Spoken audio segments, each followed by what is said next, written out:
Hello, it's Wednesday. Welcome to the Jesse Rosinski Show. Today I'm getting back into the Keystone XL pipeline and the Paris Climate Accord by Executive Fiat, of course, and everything that means. Money wise, environment wise, it is. I mean, we all do have to worry about reducing greenhouse gases and all that. I mean, I'm not going to deny that. That's obvious. You know, we have to find a way to stop destroying the planet. Everyone with the brain can agree to that. It's just the money side and some of the stuff that, bugs me. I don't want to, let out. A lot of people probably agree with me. A lot of people probably disagree with me. It's okay. That's what makes us great. But, I mean, us going back in by executive fiat, and everyone in the government still, including, John Kerry, who said we make 5% of the greenhouse gases in the world. And even if we got rid of them, we'd still have a huge problem. Huge problem. And he's still flying around on his private jet. The government's still flying around, driving around, and all that in their fleet of vehicles to get them everywhere. Diplomats, all of them, travel all over the world to meet all these people all over the country. They all have their own, jets and vehicles and all that, which he said he's going to replace the vehicles and get them all electric, which will help. I mean, at least the vehicles. It's not going to stop the planes, and there's lots of planes emitting a lot of things. So that's problem number one for me. And the money side of it. Because we do give quite a lot. Now, while we are superpower, we do create a lot of emissions.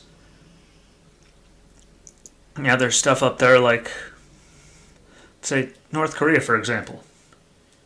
It said its pollution will double by 2030 compared to 2000 levels.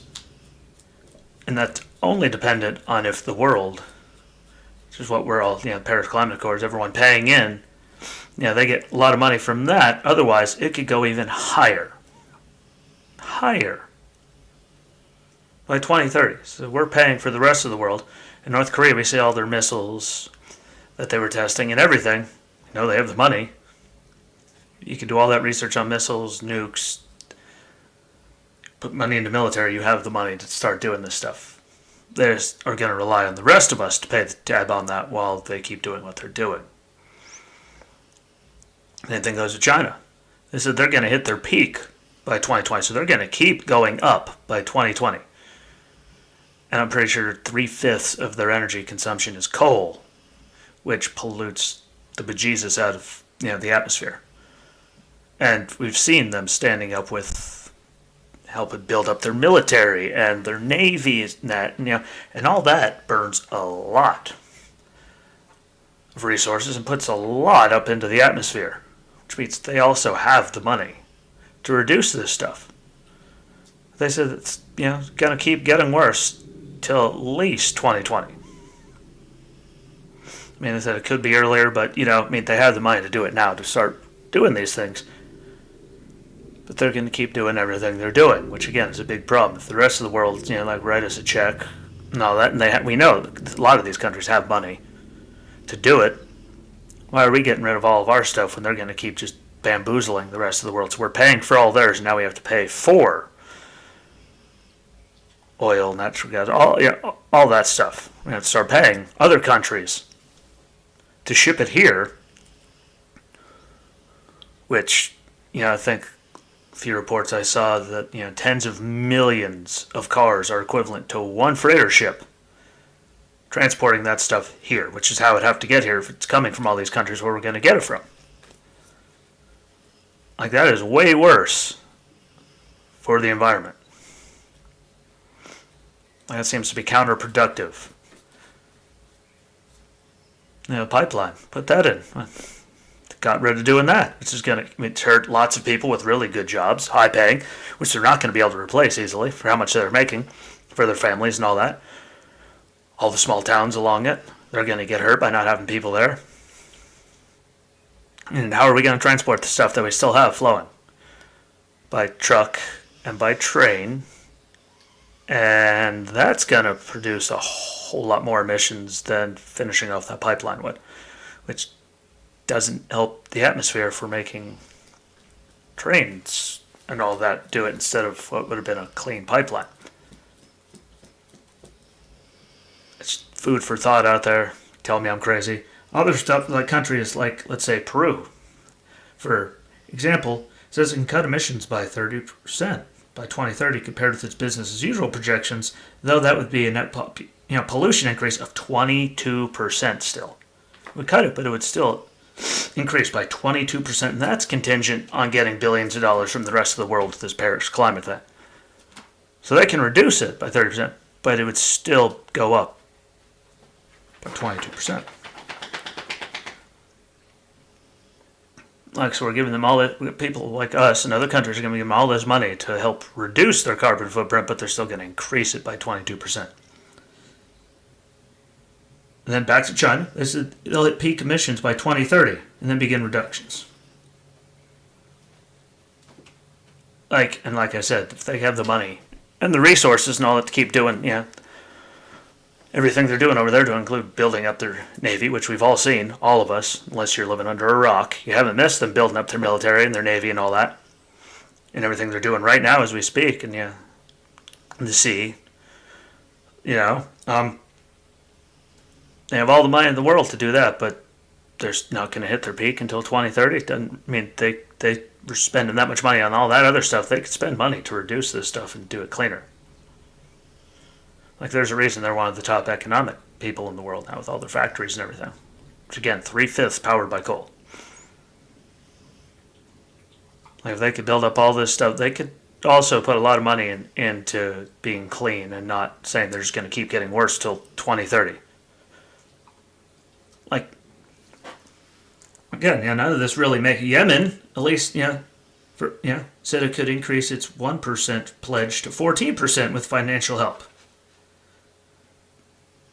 They didn't, but, again, they didn't say a cost of that, but they are right around, like the poorest country in the whole Muslim world. That's, so they do need the help because, when you're the brokest country in that area, you need help. It's not like the China or North Korea or any of them that, they're building up all this stuff military-wise and doing all this and spending trillions of dollars on all that. And, that obviously could reduce it by then, but they don't. You say, oh, that's just conspiracy theory. Well, if they could have the money to do all that, why don't they have the capability of going greener at the same time and not saying they're just going to keep going up until, 2030? That's stuff that, again, doesn't make sense to me.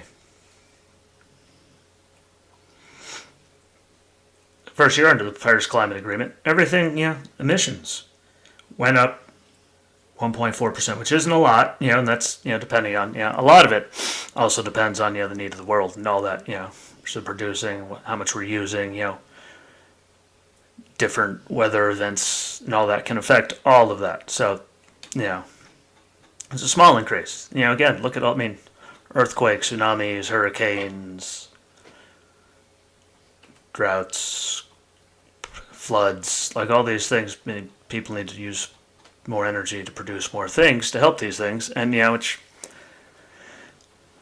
makes sense. Like, if you don't think that makes sense, then, well, you're crazier than I am.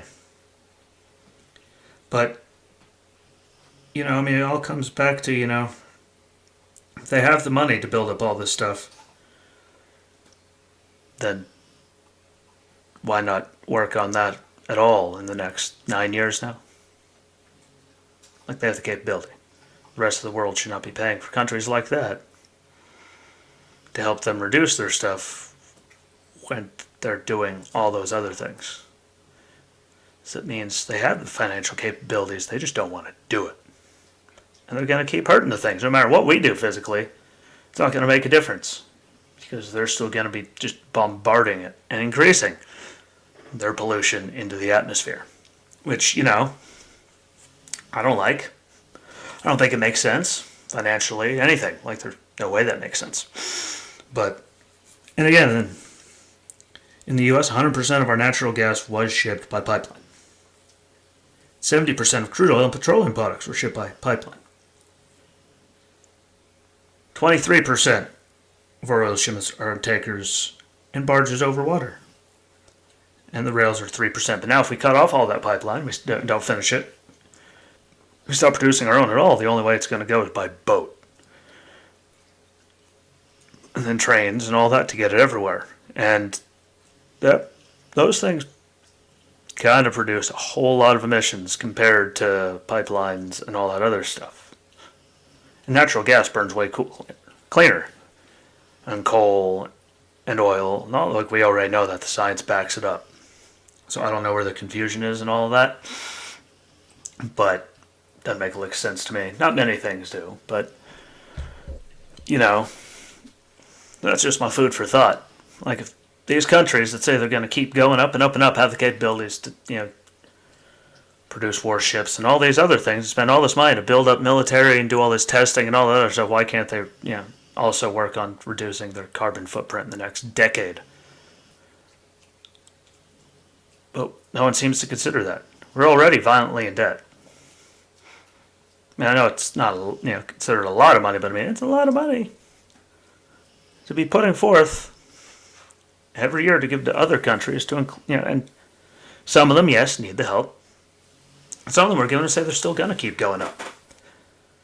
And that's just more emissions and more emissions. And then again, the pipeline, clean.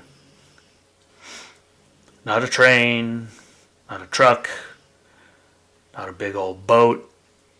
It burns all kinds of bad things that puts them up into the atmosphere, which the pipeline wouldn't have.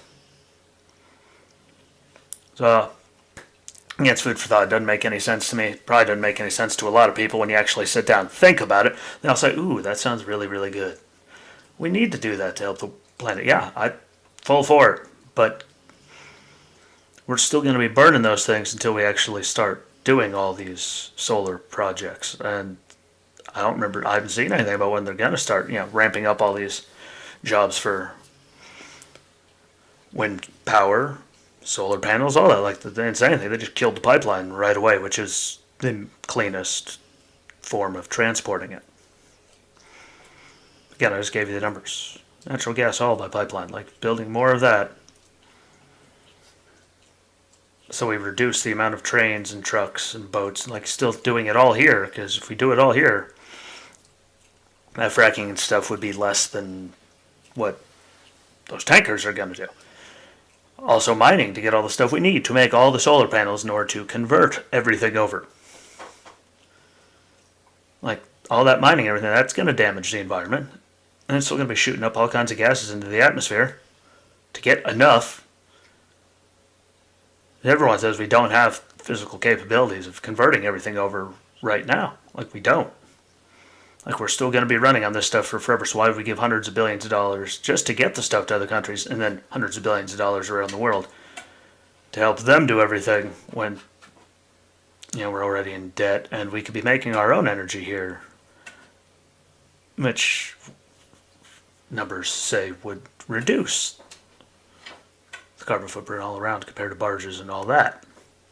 Again, mining to make that stuff, it's going to hurt the environment. Obviously. Like, I'm not talking crazy here. This isn't like, out of the top of my head, this isn't craziness. This is all stuff you can look up and see.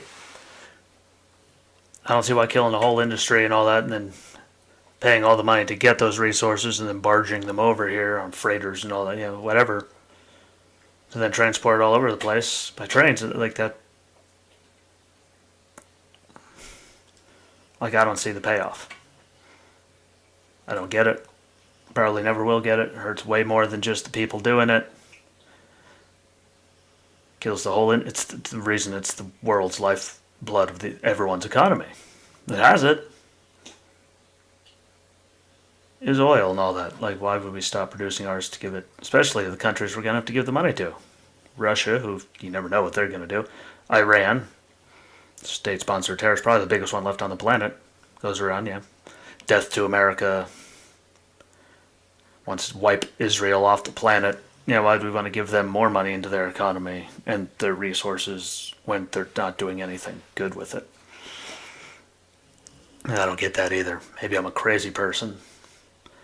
I have my own psychiatrist. Well, I did. Actually, I don't have one in the VA anymore because she had to go away. So I'm waiting months later for them to give me a new one. That's the VA. That's another story. But yeah, there's food for thought. Doesn't make sense to me, but because again, all those things emit way more than pipeline and all that wood, and the money it costs to get the stuff that we're not producing. And again, it's just all crazy. So yeah, think about it, ponder on it, tell me what you think. You can tell me I'm an idiot and I'm wrong. It's okay. A lot of people have my entire life. I'm used to it. Doesn't bother me. I've had teachers tell me I was a waste of life.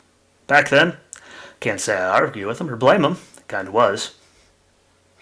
But, yeah, all seems crazy to me. But, again, it's just food for thought. You can look the stuff up, think about it. Tell me what you think. Comment on this. Like, share, tell your friends.